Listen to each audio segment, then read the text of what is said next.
This is the America Summer Playoff! Round 7. Ready, set, go!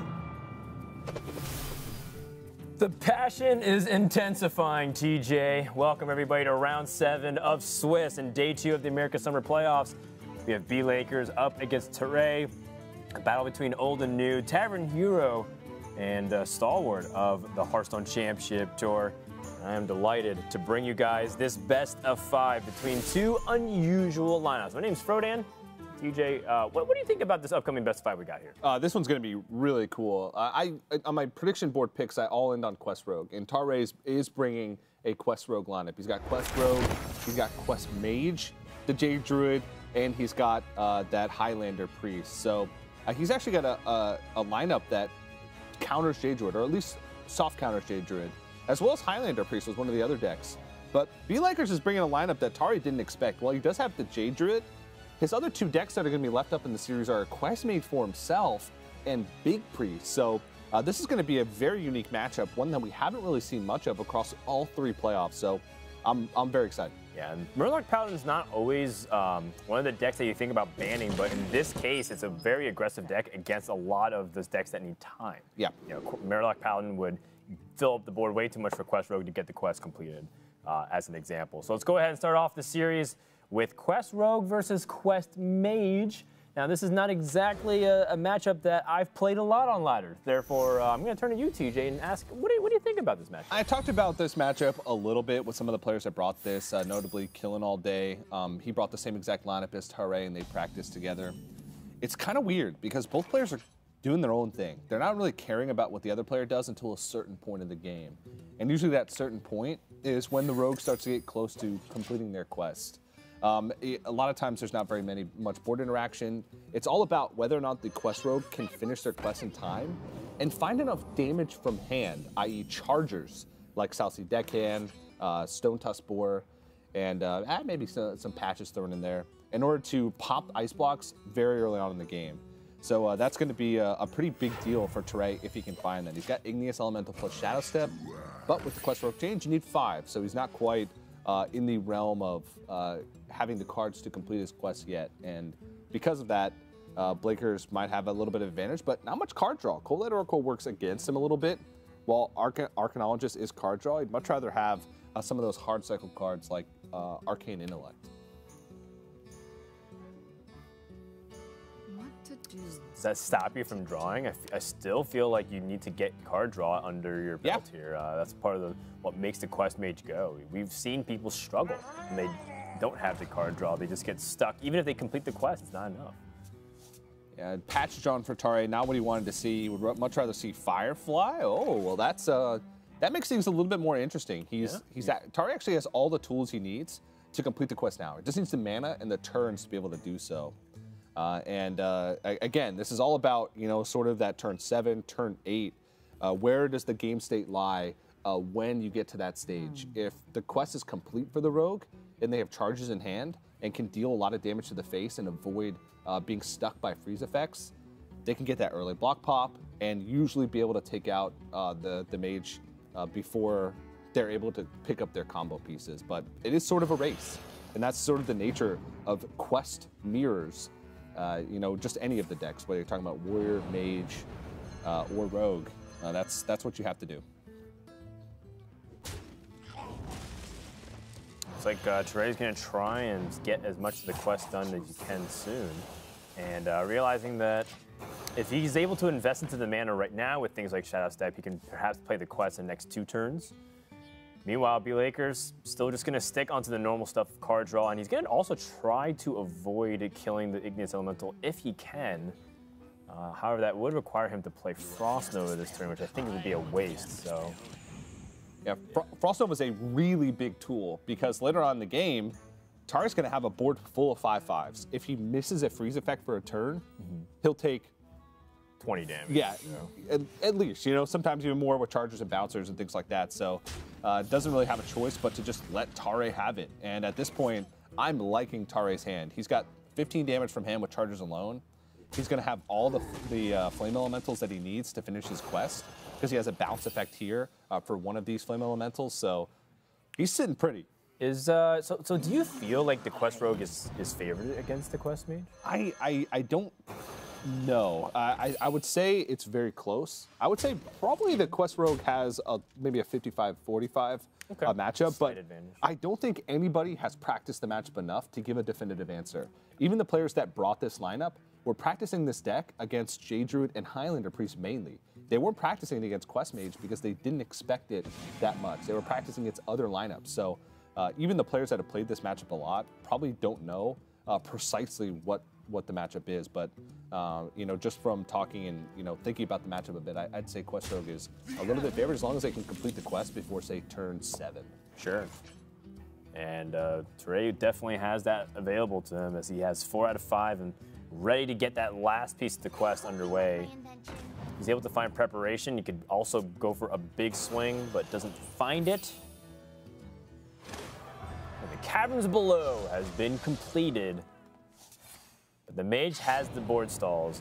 Important to note that even Cone of Cold can be very useful as well, just to stall out some damage. Yeah, and also bLakers was able to pick up Volcanic Potion from the Kabbalah Stone. Ooh, yeah. So that is actually a big tool right now, because when the quest is played, which is going to be next turn, bLakers is not going to have to deal with all of those 5/5 minions. I mean, that could have been almost game-ending right there if bLakers wasn't able to pick up the tools to deal with that big of a push early on, because that was 30 damage on the board with quest being played next turn. So bLakers taking it really slow, has the opportunity to get some cards out of his hand. One of the big problems is, your hand economy is sometimes too large, and because of the hand limit size, you end up having like a really awkward amount of cards because you want to draw, but you have too many, and then you have to make room for the quest. yeah. So, I was kind of wondering how bLakers were going to space out things like his ice barriers. Yeah. There also is the case where sometimes you get really desperate and you have to go for an early quest completion with the Sorcerer's Apprentice. But then you can have the 12 damage of the Sorcerer's Apprentice on board. Yeah. Plus maybe a couple of Cabal Tome spells. Maybe that's a way you can win too, because Quest Rogue is not known to heal. No, not at all. It's a very fringe win condition, but it is present. But right now, bLakers is in trouble. The dagger hit's pretty important from Tarei because it puts him at that, that 6 damage threshold where he has a dagger hit plus 3 5/5 attacks, give him room. That's where the ice barrier comes in. That's where the ice barrier comes in, yeah. And there's one active right now as well as the ice block, and he's just gonna freeze. Yeah, his hand size is too big. He has Arcane Intellect and Cabal's Tome. I feel like you could have been a little bit greedier with that, but bLakers is obviously keeping his hand size into account here. And plus, that's not a freeze that's native to his deck anyway, so he probably feels like he can get away with just tossing it out right now. Yeah. Also, because the real threat is not what's on board, but what's in hand. So Cone of Cold isn't really going to stop much pressure from the next turn or two. It's usually the threat of chargers is what's scary. Yeah, now, one thing that bLakers can maybe rely on a bit is Frost Nova Doomsayer or Blizzard Doomsayer. Rogue does have quite a few ways to deal with Doomsayers on the board, with bounce effects on chargers, and also with Vanish, especially Prep Vanish. So that's something that bLakers has to keep in his mind. But right now, Tarei's basically going kind of all in on the board with chargers. I don't know if this is the right call, considering he has no chargers left in his hand. If Frost Nova Doomsayer were to come out this turn, he would struggle to find a way to deal with it, and he would lose that damage from hand potential that he has. And he actually doesn't even have that many more left in his deck. He's got Stone Test Boar, which he can find with the cycle. He could maybe pick up a Vanish as well from either his natural draw or Novice Engineer, but it's still rough. And bLakers is actually getting pretty close to his combo. He's got the double Sorcerer's Apprentice and the Molten Reflection. He needs one more copy effect for a Sorcerer's Apprentice plus the Archmage Antonidas, and then he'll be able to get there. Well, he actually doesn't even need the 4 Sorcerer's Apprentice sometimes. Oh wow, double Youthful Brewmaster. That's really good. And he won't be able to pop this turn because of the mana constraints as well as the ice barrier. But he's getting ever closer, and bLakers is running out of time. He doesn't even have a freeze effect in his hand at the moment, so his block will get popped next turn unless he picks up something. But one thing about Quest Mage is it can get really scrappy later on in the game. Yeah. just popping an ice block doesn't even guarantee that you're going to win the game. You have to get through 1 ice block, 2 ice blocks, potentially 3, 4 even yesterday that we saw on stream with Fishy, a player who also brought Quest Mage.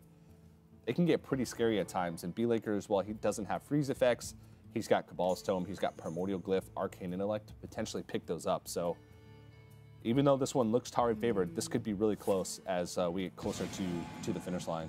And there's another ice block, so that's a good generation. And he picks up Arcane Intellect. That is, outside of a freeze effect instead of Pyroblast, that is almost an ideal Cabal's Tome. And picks up Molten Reflection from Primordial Glyph. Yeah, Molten Reflection means that he has 4 Sorcerer's Apprentice that he can also get for very cheap.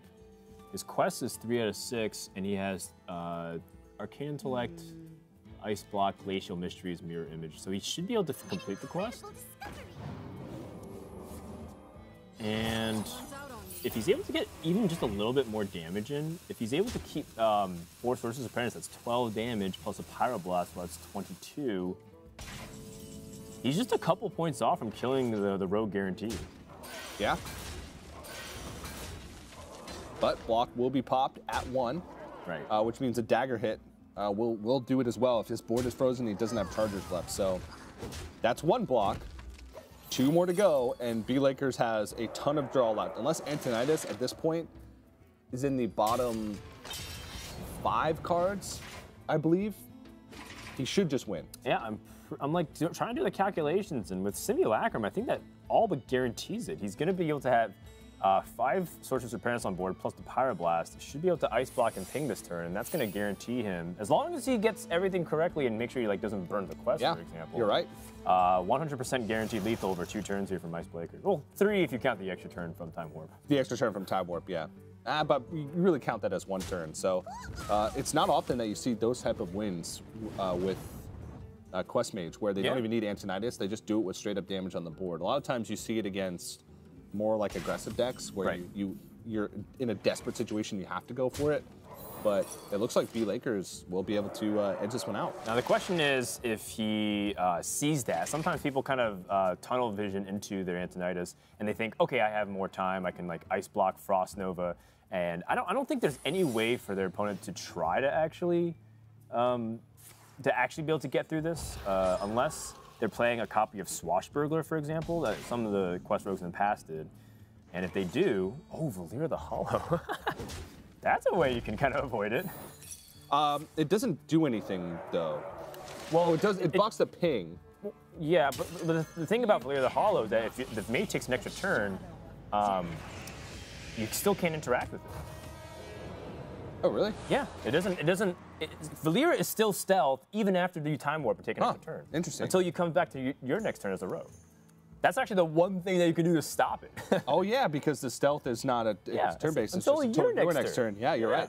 And also you gain the armor, so that it gets rid of the win condition anyway of the just putting a bunch of Sorcerer's Apprentice on board and burning your opponent out with pings and burn spells. So I'm pretty sure bLakers missed that opportunity here just to actually go for the guaranteed win, and now he's kind of stuck in this, I need some real help here.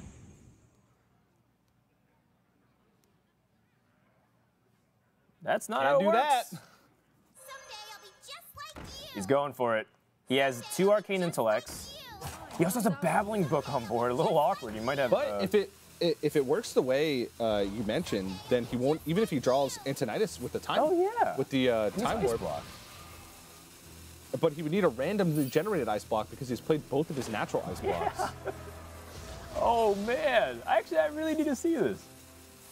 I'm gonna be so embarrassed if I'm wrong about this, by the way. I've actually never seen that interaction. I've never played against a rogue with Quest Mage that played Valir the turn that I wanted to combo. Well, look, let's see what happens.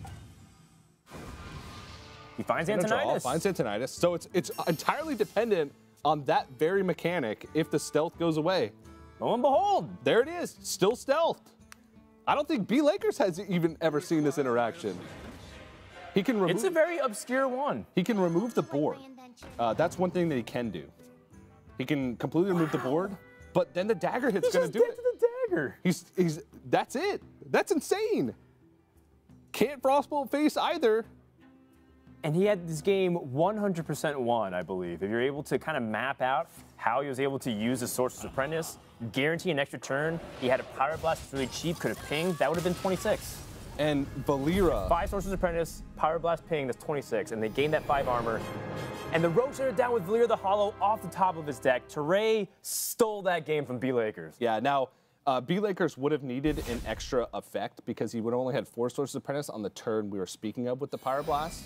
He would have needed like 1 extra generation from it, but he had card draw in his hand, so he could have gone for it. And you know, recognizing that that may be your only chance to win is a tough thing to do, especially since Valera had not come out yet. But I don't know, that was a very interesting game, and I think a lot of people, myself included, learned the interaction of Valera. Insane. We'll find out what happens. We're just getting started with day number 2. More action in the summer playoffs right after this. Don't stray too far away from the fire, my friends. There's more tales to tell. This is the America Summer Playoffs!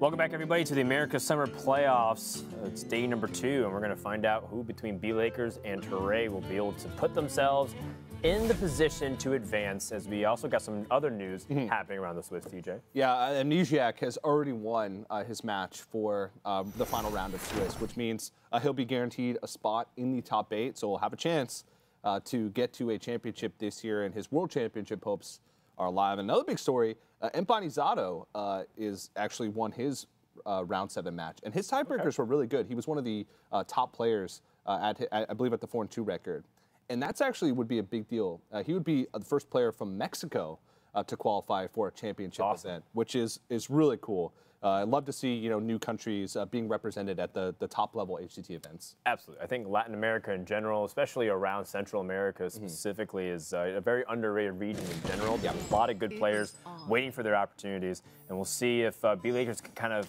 be one of those people. He's a tavern hero. He's gotten a little far, but game 1, we're not going to hide anything. That was pretty shaky. He had opportunities to really close out the game, did not, and got punished for it.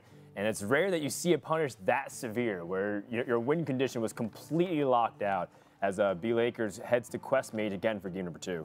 Yeah, and bLakers, not only is he a tavern hero, but he's also just kind of like a true tavern hero story. He's a guy that's actually expecting his first child in December. Awesome. So in just a couple months now, he'll be a father, which is a pretty cool story, and also probably one that limits his amount of time that he can grind HCT. So he kind of participates in the Tavern Hero system in order to give himself a chance to compete at the highest level. But this might be his only season he can really. This might compete. be his last one. I don't know. He may compete next year, but he's going to have his hands tied a little bit. I thought Quest Mage was hard. Try being a parent. Oh man. I feel like most of the audience demographic who are younger probably don't understand. Not that we even really understand, too. Yeah. But shout out to all the dads. Shout out to all the dads. There are and moms. People. And moms, too. You guys are doing the real work. Yeah. We're just sitting here playing cards. They have a different kind of quest when a baby pops out. Indeed. And it's 0 out of 18. for bLakers quest. Oh, man. Count down the years. Yep. This matchup is very weird.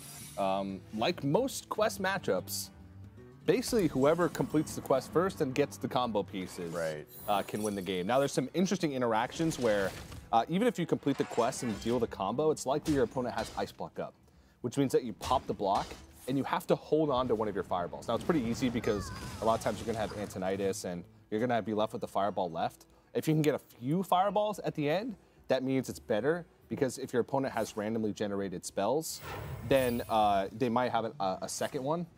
And also, you want to make sure that you put your opponent to 1 when you complete the quest, if you're the one who does it first, by attacking him with Sorcerer's Apprentice and manipulating the damage to do so. Well, bLakers picks up a couple really powerful cards. He's got Ice Block from the Cabal Stone, and he also has Primordial Glyph. I was a little curious on the coin Cabal Stone immediately. He's going to overdraw. Is he going to overdraw? You're right. He's at 10. bLakers is going to draw one card that's going to be burned this turn if it's Antonidas or one of the combo pieces. Okay. Not the biggest of deals, considering he already has another Primordial Glyph. Yeah. That is another intricacy to the matchup, though, is keeping your hand empty enough to where your opponent's Cold Night Oracles don't burn you. That's another reason why I was kind of, unsure about whether or not you wanted to actually go for the Coin Cabal's Tome in that position. He played it quickly as well. He didn't. I don't know if he thought about it. Maybe he said, well, if I draw cards like a 1 in 17 or a 2 in 19 chance that I burn a card that I really need. It's risky, but maybe he thought about that. I don't know, but that's incredibly quick play for a matchup that needs to be as precise as this one. Yeah. I mean, I can also respect the mana efficiency. Mana efficiency is a really important facet. Mana Bind is really funny because it gives you a free spell to use for your quest. Some quest mages even used to put that straight up in their deck. Yeah. But bLakers has a chance to burn Tarei as well. Well, actually, no, he actually played the extra secret. So again, a really nice job by Tarei keeping his hand empty, not risking the overdraw. And just giving a Frost Nova over with the Mana Bind. I like that sequencing from bLakers because it was a randomly generated secret that plays around either Mana Bind or Counterspell. Yeah, there's no real heal in the deck for the mages. There's Ice Barrier, which counts as pseudo forms of heal. It's not extremely reliable, and there's no Alexstrasza compared to the traditional Cleave mages. Therefore, if you're able to really pop your opponent off the ice block at 1, it does tend to lead you to having the 1 move advantage. Yeah. And because you're able to stay ahead of your opponent by 1 turn by popping their ice block before you, sometimes, again, if you're able to find the burn, you're able to get the quest done, you don't necessarily need the Antonidas. You just need to be able to pop your opponent's ice block. Yeah, at a low enough life total to where, preferably 1, to where pings can pop the subsequent blocks. 6 is the nightmare, 1 is the... Yeah, but there's also a lot of randomly generated effects with Cabal's Tome, with Primordial Glyph, and the player that gets the most ice blocks a lot of times wins too. It's a very interesting matchup in that way. Sometimes a little bit weird, but bLakers actually did find the ice block from the Cabal's Tome, so he's got that advantage. So if he's able to, even if he doesn't complete the quest first, he still might be able to sneak out a win because he has the extra ice block. And if he does complete the quest first, which it looks like he will because he's much closer to his combo with double Molten Reflection and a Sorcerer's Apprentice, than Tarei is, who hasn't really found much card draw and only has 2 pieces of the puzzle. Well, there's a third. It needs to get the Doomsayer out, Simulacrum. If there's multiple minions at the same mana cost, it chooses it at random. Yep.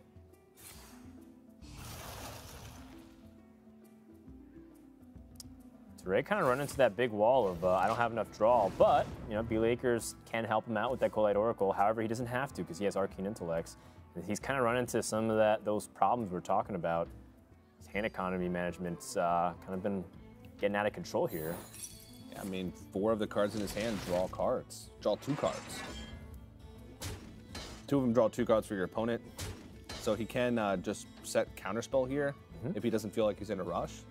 He can also Arcane Intellect and still not be at too much of a risk of overdrawing, considering Tarei has 1 Cold Dead Oracle remaining. Right, and I think digging deeper into your deck is crucial. It's paramount, actually, for your success. He's at 5 out of 6, though, right? So... yeah, that will be should be the quest completion. Yeah, so he's just 1 piece away. With 3 Arcane Intellects, he'll be at full hand. And doesn't actually have an easy dump after that. That's actually pretty awkward. Yeah, that could be an issue. Yeah, it will be an issue. If the Arcane Intellects get stuck, what does he actually have to dump? A Molten Reflection? He has Simulacrum in his deck. But then he needs to find 2 cards from his deck. Oh man, I don't know though. The thing is, you're floating so much mana and you're not drawing. You're giving time for Tarei to catch up. He gets Arcane Intellect, but he plays it so fast it's gonna get counterspelled. Oh, he didn't think about it. He saw a 1 mana secret come out, and that is a huge blunder here from Tarei. And Tarei has shown some errors when he gets down to the nitty-gritty final rounds. He did qualify for a championship and almost actually qualified for the World Championship at the Bahamas in the winter season. But throughout his run through Swiss in the winter, once it started to get to those later rounds and he got closer to qualifying, we did see a few blunders from him. Yeah. And he has even admitted to us in the past that he does get nervous in high pressure situations, despite being on the big stage so many times, even in multiple championship appearances. That's tough, man. I mean, you can even just look at Tarei's body language all throughout this series. He's been taking deep breaths, trying to get himself settled, and he's gone through a big maturation process. We've seen Tarei get to the global stage for almost every year since 2014. Pretty much. And he's been here in this spot before, and he's gonna have to pick himself up again after that.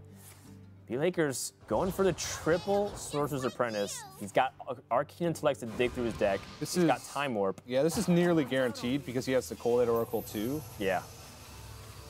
He's going for the big save here.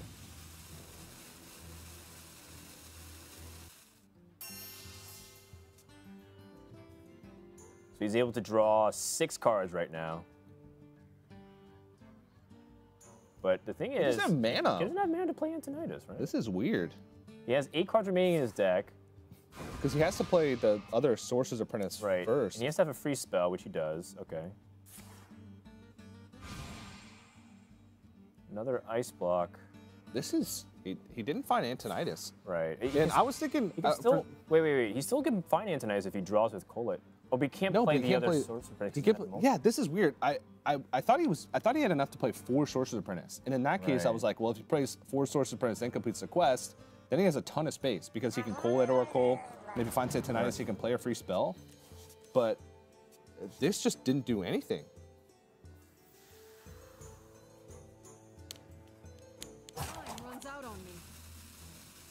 What in the world? And now Simulacrum has a 50% chance to get Doomsayer or Arcanologist.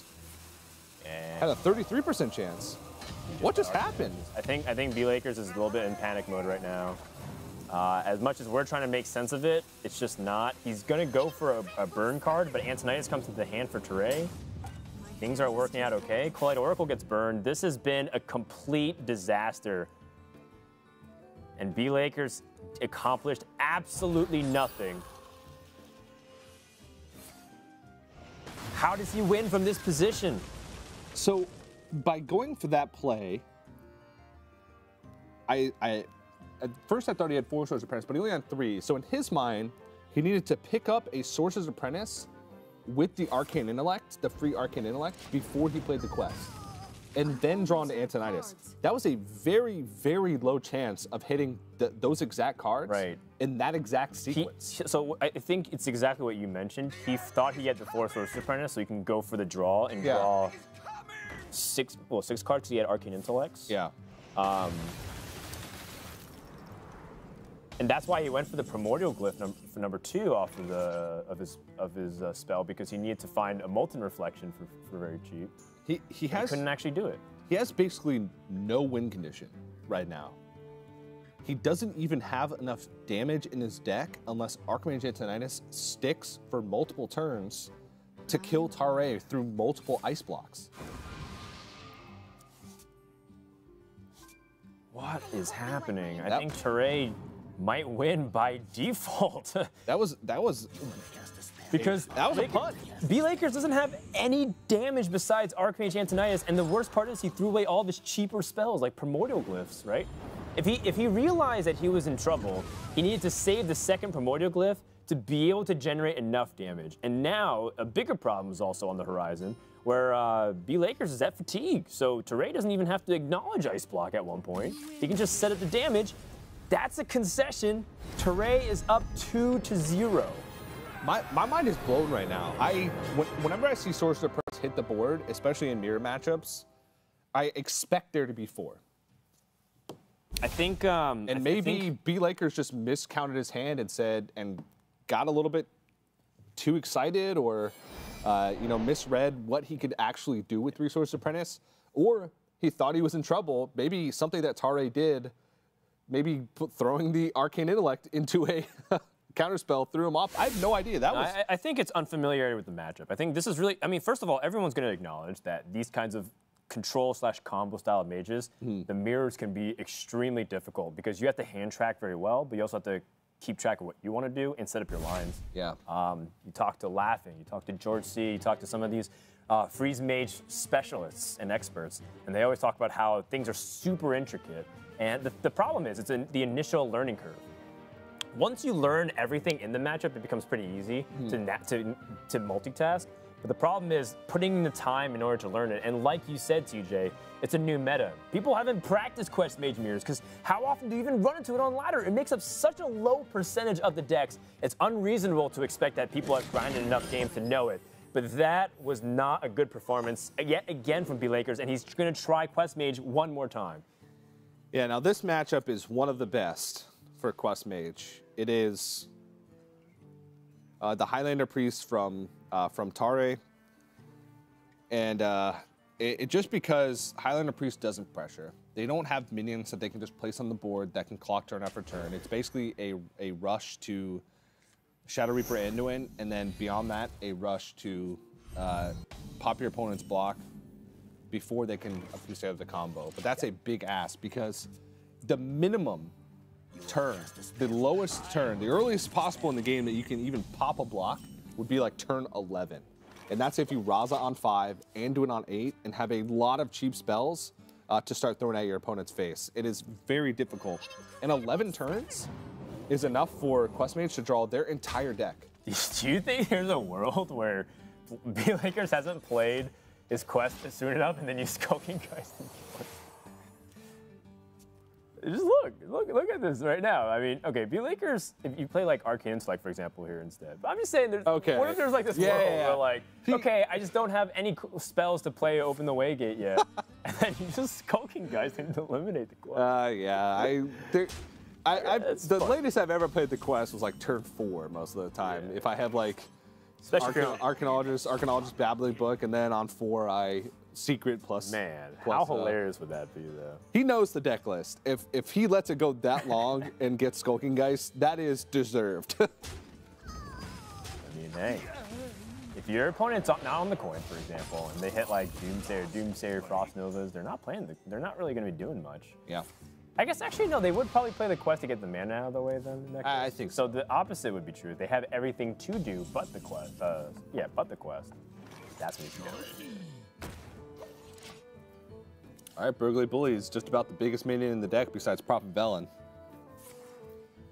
But it will just get removed off the board from the Fireball from the Babbling Book.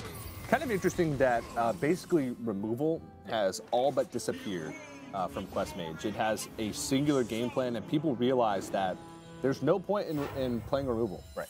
If you're playing the deck in a tournament setting, your goal is to beat the control matchups. And so you don't need removal, you just need straight up card draw and freeze. Oh, Mind Vision can be really big. Oh, man. Here. You pick up Ice Block. It gets another Mind Vision. Oh.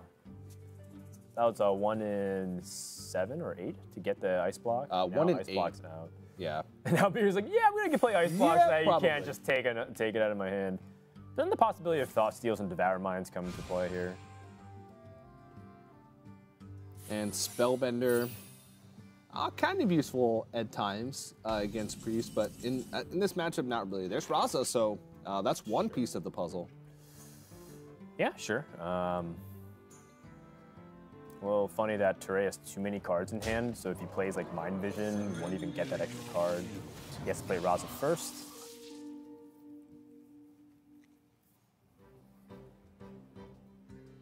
He's got to make sure there's room in his hand. I wouldn't be surprised if he...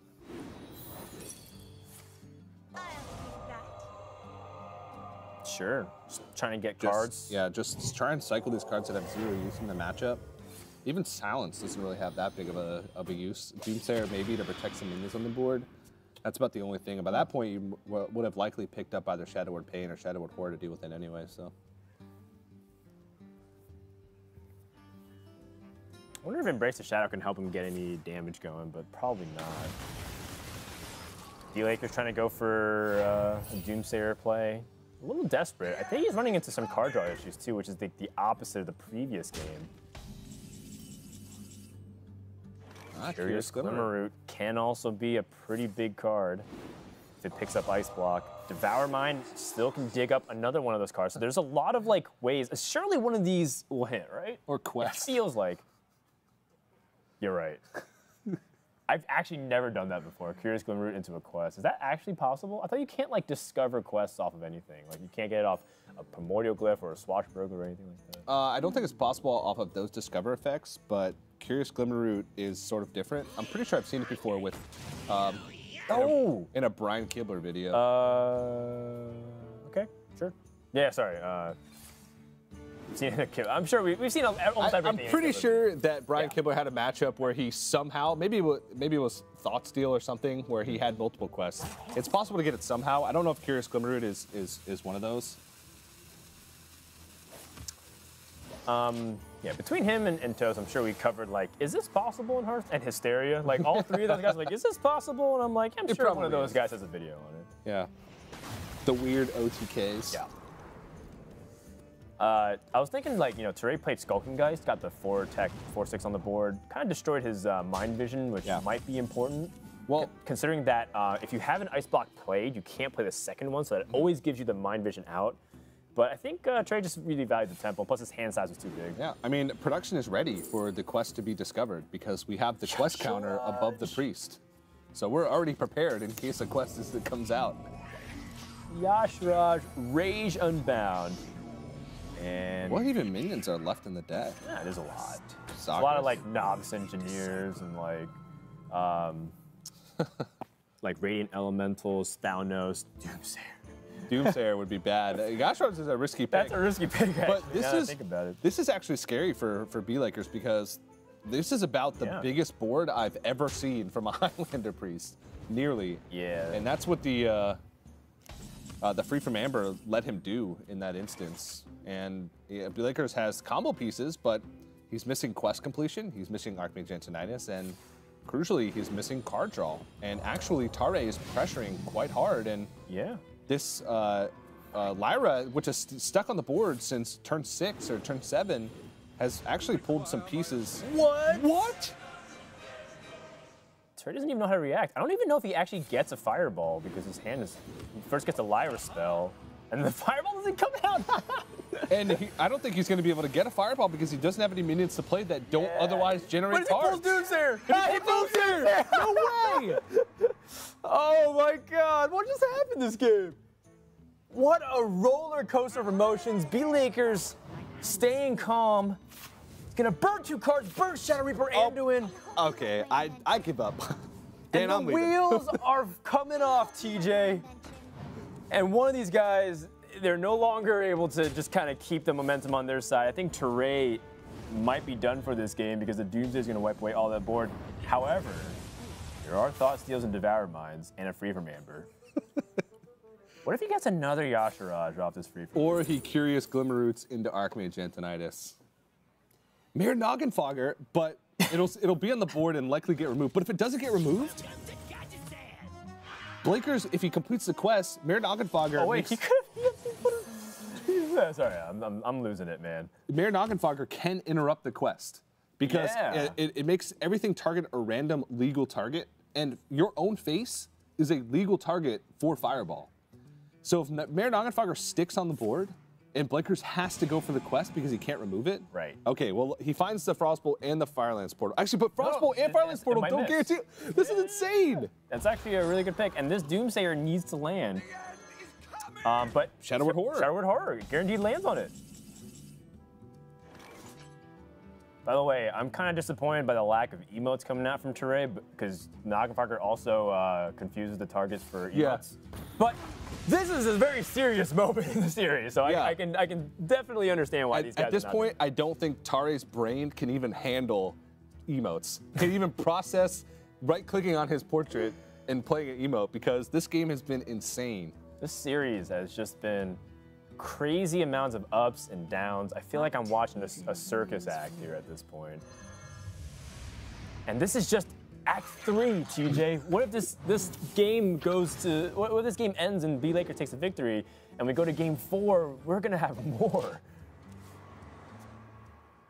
So he's got 2 opportunities to remove Marinagafogger, but they can target his own face. They can target Tarei's face. They Yeah. can target the Curious Glimmer Root. We don't even know. bLakers doesn't even want to tempt fate. If you have Frostbolt, you still have to ping. And it's not like a 50-50. He misses. Its targets are chosen randomly. So that's basically a 1 and 4, now a 1 and 3 to hit it. Oh, You're ruining our fun. wow. All right, well, bLakers also has 2 Sorcerer's Apprentice, 2 Molten Reflections. Just needs the Antonitis. And now I think Tarei doesn't have a hope. Now, yeah, now if Tarei still had the Shadow Reaper Anduin, you can kind of make a case for it. But right now, things have gotten kind of away from him. He has a Caballo's Tome. I wonder Triple Ice Block. if he's able to extend the game length, could he actually do this? His win condition would be get an Ice Block, and the turn that bLakers goes for the combo, he would have to kill the board and heal. He still knows that Antonitis is in his opponent's deck. He played Mind Games. Well, very obviously, his opponent would have probably killed him if that was the case. Next turn. Killing all day, by the way. Come in hot, 5 You're killing all day. That's what I'm talking about. And we'll have to see if he's able to bubble. We'll find out what happens and more after this round 7 series finishes. Who goes to the top 8? And ultimately, who's going to be joining us for Los Angeles Championships as the summer champion? What more could I ask for, Dan? Killing all day wins the round. Marinagafogger hits the board. Doomsayer comes out from the Yashirash. Look, I'm actually I'm having a lot of fun. Yeah. And I wish I could have seen Marinagafogger mess up a quest mage, like Antonitis somehow kills himself. Yeah. Or just he kills his own face with Augmented Tinnitus. That Firelands Portal only had a 1 in 3 chance. Incredible discovery. Actually, maybe Firelands Portal, is that only enemies or is that any target? It may have been a 50-50. I think it's any target. I think it was any target. You definitely can Firelands Portal yourself. Yeah, I think so. It says deal 5 damage, summon a random 5 cost. Yeah. So it was a random target. It was a 1 in 3 to actually hit Marinagafogger.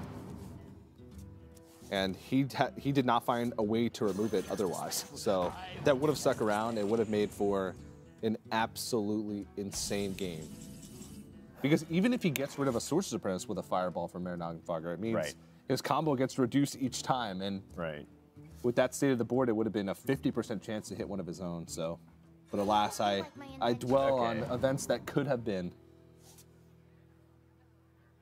Do you still get a Fireball if it gets counterspelled by the Antonitis? I believe so. Okay. I'm trying to think of outs. Uh-oh. Oh, boy. And that was Tarei's only win condition, I feel. Because he needed to be able to clear the board get an Ice Block from Caballo's Tome, clear the board post-quest, and then heal up out of range of the 1 remaining Fireball in bLakers' hand. So Greater Healing Potion, I think, was the only fringe case that Tarei wins this game. I haven't caught up on Season 7 of Game of Thrones, but I feel like this is an adequate substitution. The amount of plot twists I'm seeing back and forth in this series, TJ. And that was a blunder, because right now Tarei values cards in his deck more than he values cards in his hand. He could have Holy Nova'd first, and then drawn a card and evaluated. But instead, at 10 cards, he decided to attack with his Acolyte Pain. Yeah.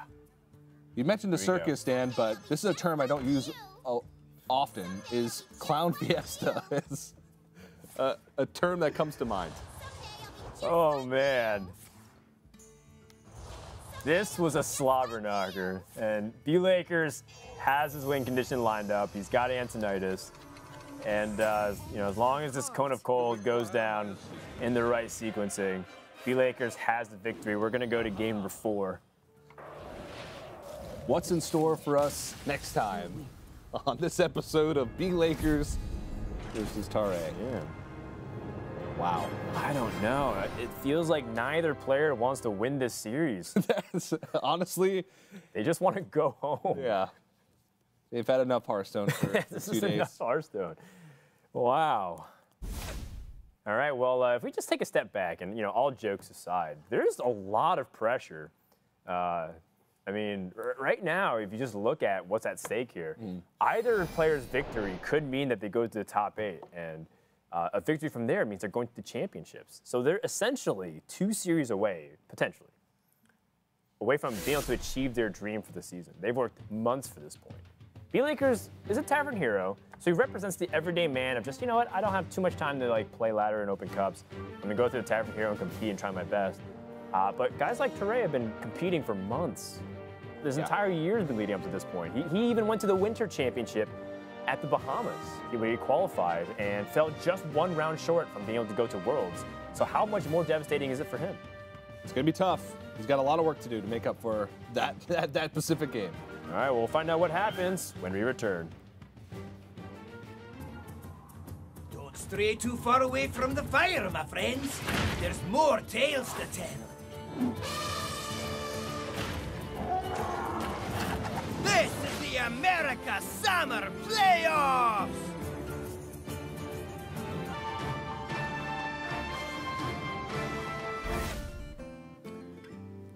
Buckle up, everybody. We're about to go into game number 4 between Tarei and bLakers. And don't say we didn't warn you. This series has been quite the interesting ride. If you guys are susceptible to motion sickness, I highly suggest that you guys look away. At this point, it's been a lot of turbulence in this flight, TJ. When you play the game of throws, you either win or you die, Dan. You either win or you have to wait till 2018 for another chance at the Swiss. That's right. Yeah. But Tarei has Highlander Priest left against bLakers' Big Priest and his Druid, which is a Jade Druid. So I'm not too sure about this one. Big Priest does have a pretty good matchup if they can get on the board early against Highlander Priest, because they sometimes struggle to deal with multiple big threats turn after turn, especially if we're talking about Obsidian Statue or Ysera, because those cards don't die to just about any effect outside of Pint-Sized Potion and Shadowward Pain or Shadowward Horror. Tarei does find Shadow Reaper Anduin, and that is going to be a crucial tool in this series, because if there is a board that goes big with Lich Kings and Yashirajas, then he can remove a ton of it. And bLakers right now does not have either Shadow Essence or Barnes to be able to get that initial threat on the board. So Tarei should have some time to work with. Time is what he's going to need here. Find out what happens between Curious Glimmerroots. Another Shadowward Death, huh? I guess that helps. Sure. I mean, basically the threats now are those forward attack minions. Right, the Obsidian statues and stuff. Does bLakers have Ysera in his deck list? He does. He does. He's got. It helps the priest matchup a lot. He's got the normal top end. The one inclusion that he has that I haven't seen in all of the big priest lists is Free from Amber, a single copy of Free from Amber, which actually could be pretty big, because Free from Amber can get some things that, again, priests can struggle to deal with. It can get Ysera. It can get the Obsidian Statue. There's a lot of different possibilities from that card that can just allow you to get things going. And bLakers is going to stifle some of this pressure with the Pint-Sized Potion Shadowward Horror, but still needs to find Shadow Essence, still needs to find Barnes, or else he's not going to be playing anything until turn 8 with Lich King. How does the priest win the Highlander priest beat the big priest usually in this matchup? The big priest has a slow start and Highlander priest gets rolling. But the one thing is, big priest also has a ton of healing. Double greater healing potion can buy you a lot of time. It's basically, you have to find the removal right away for all the big threats, and the big priest has to not find a way to make multiple 4-attack minion threats on the board at a time. It's like they has to be answered by like Pint-Sized Potion, Shadowward Horror specifically. Yeah. So you need time, and then you need very specific removal tools. Holy Smite to the face. You think he's gonna play the Skulking Geist next? Yeah. Kind of recognizing that the 4/6 pressure means a lot more than just having Holy Smite for the extra damage. Yeah, this will get rid of a few cards from bLakers' deck. Pint-Sized Potion and Potion of Madness are the 2 1-cost spells. He's already used 1 Pint-Sized Potion, so it's 3 cards. And he pulls Barnes! And he pumps his fist! That's not what he wants. That's an ironic fist pump, but that is brutal. Yeah, and it also kind of works directly into the Shadow Reaper Anduin, because now he can coin it and destroy it. Yeah. bLakers just needed any minion but that one. If it wasn't bad enough already, Shadow Essence pulls Barnes. The minions he has left in his deck, Yashiraj, Ysera, double Obsidian Statue, and pulls Barnes. So I believe that was a 20% chance for that to happen, and he is going to get Lich King down, but that severely dilutes his pool. Wow, Army of the Dead. That has some potential for crazy shenanigans if it's able to pull out all those bigger minions. Could also destroy a lot of what he wants to do, too. Some of his better defensive tools, if it just hits 5 spells. Yeah. All right, well, the res chain is going to get rolling. Now that Shadow Reaper Anduin is gone, bLakers is free to play Eternal Servitude multiple times if he wants the double Lich King value back, which I think so. it looks like he's going to go with. Now, that's both of his tools, which means when he eventually does play Ysera, he's not going to be able to bring it back. I consider silencing the Acolyte as well. Don't want to give your opponent card draw. Yeah. You know one of them's a coin. And these double Lich Kings, getting a bunch of cards is going to be really hard to deal with. Well, Anti-Magic Shell is huge. Army of the Dead is terrible. It's the worst Death Knight card for Big Priest by far because you don't have very many minions in your deck, so you're just burning away your utility cards most of the time. And even Doom Pact, since you usually have the board lead, playing Doom Pact is also not very good a lot of the times in this matchup unless you're playing against an aggressive deck and need to reset. So luckily he does pick up Anti-Magic Shell as one of his useful cards. If Tarei isn't able to remove these Lich Kings this turn or tries to get greedy, Anti-Magic Shell can make these Lich Kings stick on the board for the remainder of the game, basically. With Shadow Reaper Anduin being Yeah, you can clear most of this board with the... Oh, you can clear off all the board here. Dragonfire Potion should be able to help you do it. Save that Shadow Word Death for some of the other really big targets as well. But it looks like all the pressure that Tarei is able to put out has been halted. Yeah, that Shadow Word Death is basically saved for one target and one target only, and that's Yashiraj. It's the only 5-attack minion left in the deck or more outside of a Shadow Essence or a Free From Ember target. And he knows that... Here we go. Ooh, It's kind of a risk, but... this is a big risk, because Free From Amber will get discarded. Okay. Actually pulls 2 minions. That's actually quite a good result. What else did he burn? He burned a Shadow Visions, a Silence, and one other card. I think it was like a Shadow Word Death. I was too busy looking at the Obsidian stats. Shadow Visions, well, I guess both Eternal Servitudes have been used, so Both, yeah. it's not that big of a deal. Shadow Essence is basically the only minion generating spell he has left, and he's got 1 copy of it left in his deck, so... and it's, at this point, since he only has 1 minion left and 1 Shadow Essence, or he's got 2 minions He's got left. 3 minions left. He's got the second Oh, statue. Yashiraj? Yeah, got you're right, you're right. and Yashiraj. So it is much more likely that he draws a minion before Shadow Essence. If Shadow Essence is the bottom card in his deck, then it becomes useless. Or one of the bottom cards in his deck and his minions are all ahead of it. Big Priest has some very good strengths, but it also has some pretty glaring weaknesses, as we've seen from this game with Shadow Essence pulling Barns. If you don't draw Barns, your game plan becomes much harder to piece together. It's the thrill of the deck or the frustration of it. A lot of times it feels like, man, any kind of big combo here I can get will end the game, but if I don't get the right sequences of draws, I can also just lose. Yeah, Yashiraj picked up, so that's going to pull another Obsidian statue or Ysera. And if he can stick a board, Anti-Magic Shell is going to do some work. This is still very possible for bLakers to win, especially since Tarei has no resources to work with, no card draw, and Raza is not active yet. Right. And if he's not going to be able to get it through with minions, he needs to get it through with Shadow Reaper Anduin to close the game. Oof. I mean, it was that or another 4-8. Well, Silence is actually could end up being a big deal here because you can stop the Dream card train. Okay. Still a 4-12. It's still a 4-12, and I think that's the threatening part. And next turn, it could even be a 6-14 with Anti-Magic Shell that can't be targeted.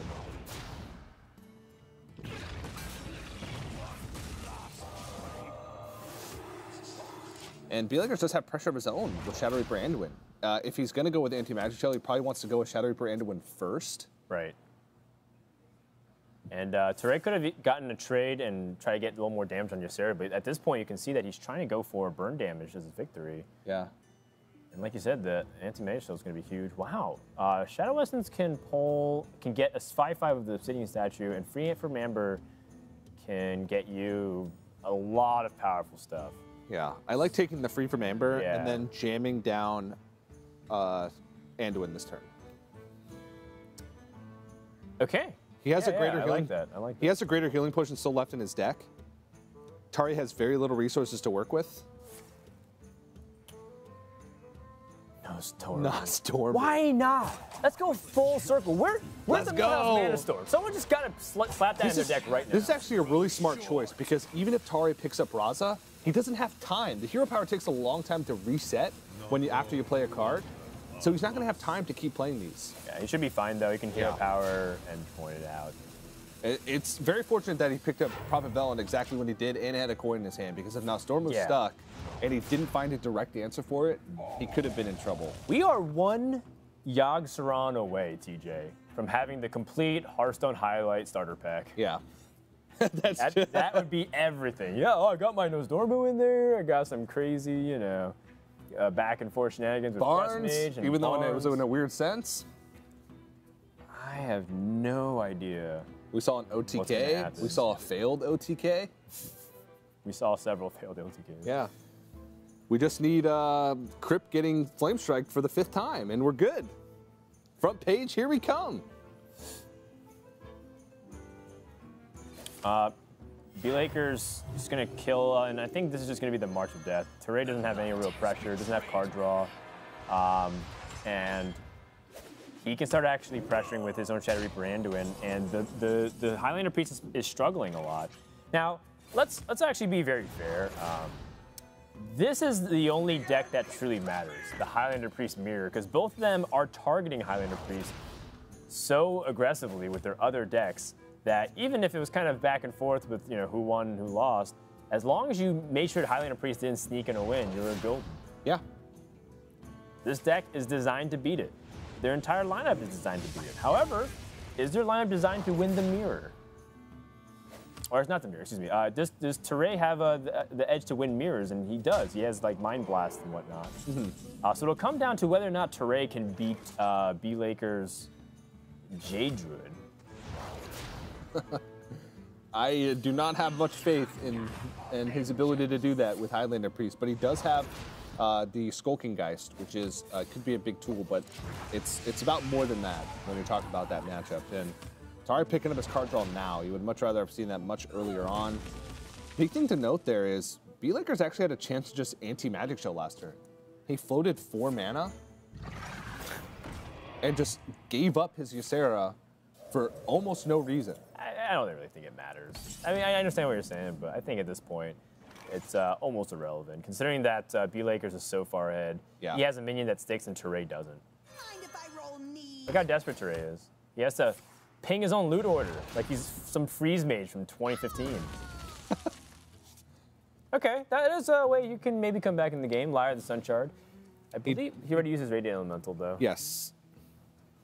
And he uses Radiant Elemental and Holy Smite at the face earlier on in the game, I believe. You are correct. I think this Lyra is waving the white flag. I think bLakers can kill it very easily. Not really much you can do here from this position. bLakers doesn't have to do too much, man. You can free from Amber. As long as he doesn't accidentally play Doom Pact, bLakers will win this game. Darkness speaks to me. At this point, I don't even know. Yeah, and free from Amber, there's Discover, so it gives you a chance to avoid the really bad ones. Whew. Charge Devilsaur or another Obsidian Statue. Those are all great. Pushing damage has some merit. Yeah. But Lyra is I think also you wanna- very I think threatening. you want to kill Lyra too. There's like no reason not to. You still have lethal set up. Your opponent has a very hard time dealing with this Obsidian Statue anyways. At this point, bLakers could also Greater Healing Potion Tarei and still win. Does All right, GG. Tarei he used the Dragonfire Potion already, correct? Yeah, Okay. he did. He used it on the Lich Kings. Yeah, you're right. Yeah, Tarei's he'll hang in there for sportsmanship. He should continue to keep trying to hang in there, but we know that he's dead. Oh, am I missing something here? Oh, I thought he had one more minion in his deck. He does. He does. He has the 4/8. Yeah, that was a shadow. City and Statue was the last card. No way. He's doing it. I was joking. Oh, okay, never mind. I thought that was going to the face, but it was the hero power. Okay, everyone in the world who's played Hearthstone and understands the spectating thing, it looked like he was healing his opponent. I was like, you don't do that, man. Come on. That. But if you want to tilt your opponent and make them mad, that's what I would do. That would have been legendary. Yeah. If he hasn't made a name for himself already, he would. Okay. That was baited. I fell for the bait. Well played, bLakers. Baited and outsmarted. Well played. All right, game 5 it is. And it comes down to the Jade Druid for bLakers. Some people say that they don't want to watch Murloc Paladin versus Pirate Warrior, and this series delivered anything but. Yeah. And I hope you guys, if you guys don't like that, you don't like Hearthstone. This is what you asked for. Yeah. Just so you know. I mean, it was packaged a little differently, but I like the contents inside now that I think about it. And now we go to the very pivotal Jade Druid versus the Highlander Priest. Can Tarei defeat a deck that's been the mortal enemy of every single lineup outside of the ones that are willing to take the challenge head on? Yeah, no, we have to note the tech cards in this matchup, and I think Tarei has an advantage on that front because of the Skulking Geist. He's going to be able to shut off the Infinite Jade generation from bLakers, and if he gets it out early enough, it's going to mean that it's going to stop the Jade growth heavily in the early game. So bLakers, on the other hand, he's got an Eater of Secrets and a Doomsayer as his basic tech choices here, which are not really going to help him against Tarei. It's a bit effectively useless tech cards in that sense. It's hard to tech Jade Druid for it. You kind of have the luxury of being able to tech for aggro in most cases, or Mage in the case of bLakers, but I still wouldn't call Tarei a favorite. At this point, I don't know, man. I don't know who really has the edge. I'm pretty sure Jade Druid still takes the cake here, but I mean, Tarei specifically teched his deck for the Jade Druids. Both of them taking some swigs of water, trying to get themselves settled. Excuse me. But if I'm Tarei, I have to be feeling okay because I shouldn't be in this series if I'm Tarei. Yeah. bLakers should have won the first 2 games. Right now, bLakers is ahead 4-0. Maybe not the first game, but definitely the second game.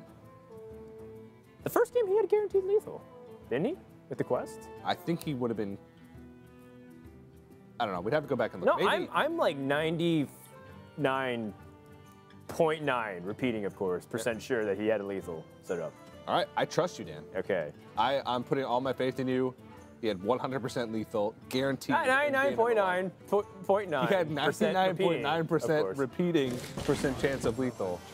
But you know, a lot on the line. Tarei, he has been at this point many times throughout his career. 2014 at the Hammerstein Ballroom, in his attempt to qualify for the World Championship. Then again in the Americas Championship last year, in 2016 in the finals versus Hot Meowth, who defeated him. Early on in winter this year where he qualified Bahamas and also became 1 game away from qualifying for another World Championship. And then now again, the second time this year, trying to get to that 5-2 mark. Hope his tiebreakers are good enough. But for bLakers, he's fighting for the Tavern Heroes out there. This could be the first Tavern Hero who makes it into a championship. He's got a long way to go still, even after this match since 2016 for a seasonal championship and ever in the history of Hearthstone for a World Championship. Let the Jades begin. bLakers has Jade Idols 1 and 2 in his opening hand, which means that even if the Skulking Geist comes down, you're able to at least get the Jades to what, 9-9, 10-10? Yeah. So, wait. No, Infinite Jades. That's not a viable strategy. It's never not a viable strategy. I don't know, man. I feel like this series has gone so far off the rails that I'm ready to see the priest become Jade Druid. Yeah. To beat Jade Druid, we must become Jade Druid.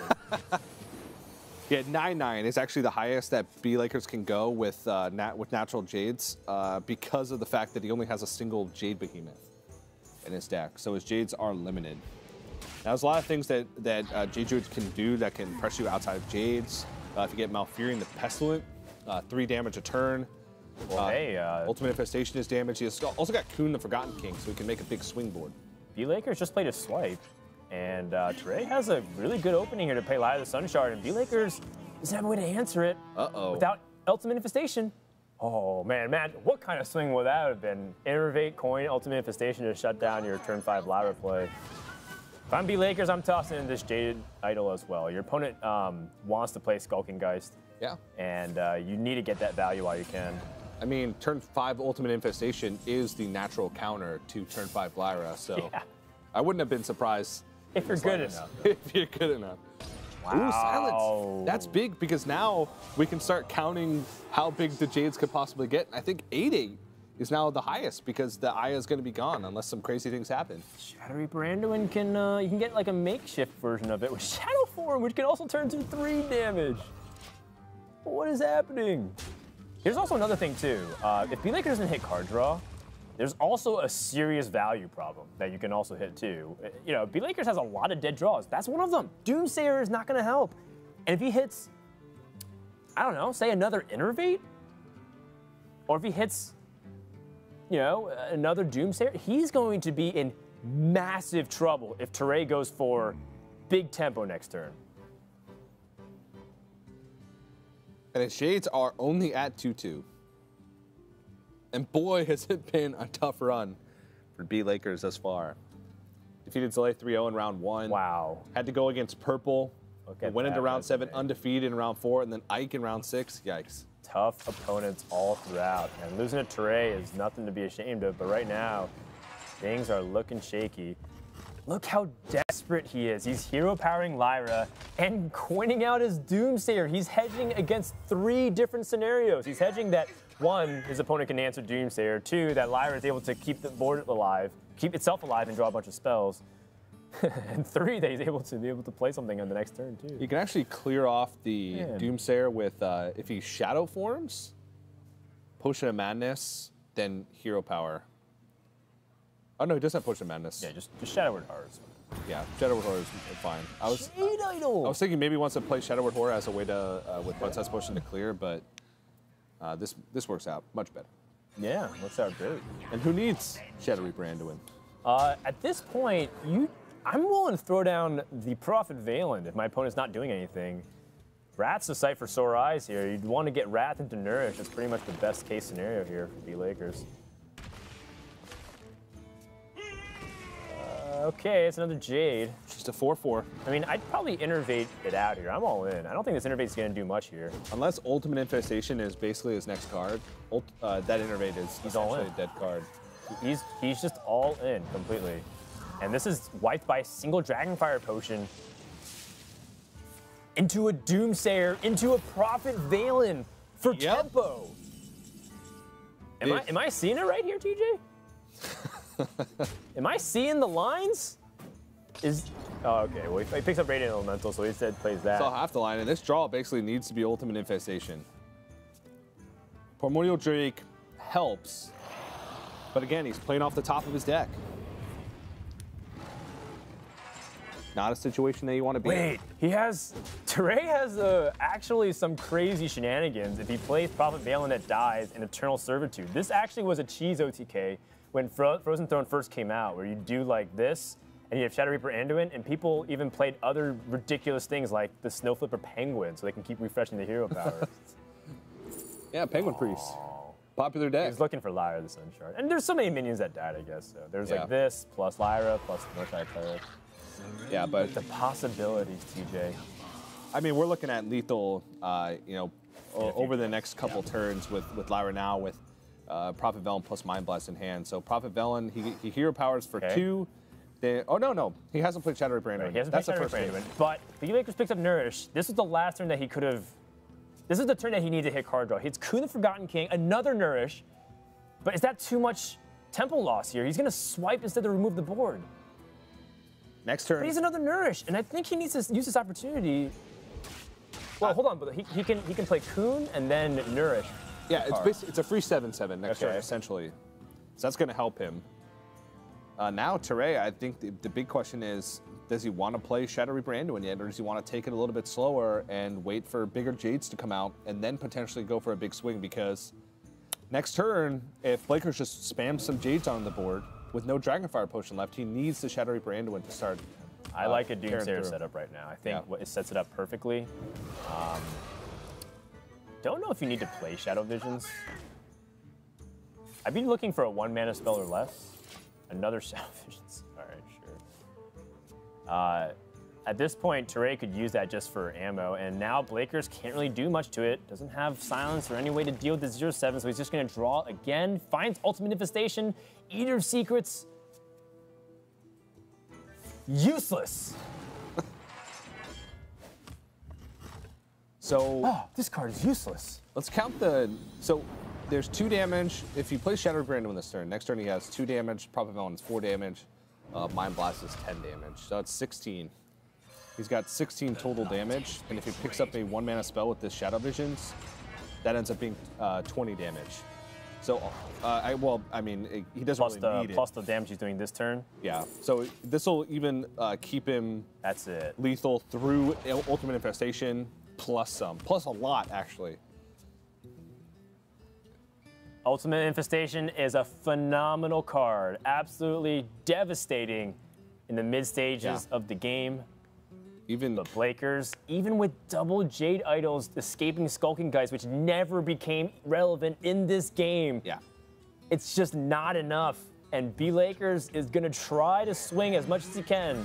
Even Kun for Armor doesn't save him. Armor. I think it's 24 damage because there's Mind Blast is 14 effectively and Holy Smite is 8 effectively. So that's just enough damage right there alone. And Tarei moves on to 5 and 2 and puts his hopes in his tiebreakers to move on to the top 8.